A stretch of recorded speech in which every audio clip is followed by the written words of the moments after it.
Dans le domaine de l'architecture, on voit assez souvent des architectes qui sont devant l'estrade pour parler de leur expérience. Mais ici, ce qui a été chouette, c'est qu'il y a des chiffres qui ont été montrés.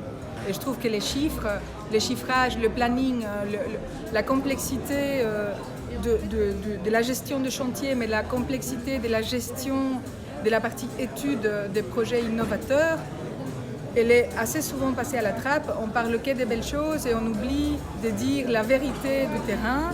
Et c'était concret et c'était aussi, derrière les chiffres, quand on sait comment est-ce qu'on fait les chiffres, on voit aussi très bien les démarches qui doivent être menées pour arriver à ces chiffres, les démarches qui doivent être menées pour convaincre un côté des secteurs ou un autre côté du secteur. Et ça, c'est très important parce que dans des projets innovateurs, la peur assez souvent rencontrée, c'est les risques de l'innovation. Et comme ça a été très très bien nommé par l'architecte qui était dans le panel, quand on parle de biosourcés et de géosourcés, ce n'est pas du tout de l'innovation.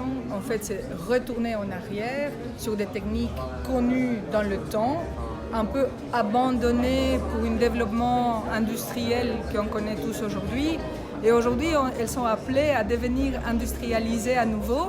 Et donc, j'espère que tous les industriels vont chercher à garder la noblesse de ces matériaux et l'intégrité en termes de santé que ces matériaux nous présentent, Oui, hormis toutes les qualités.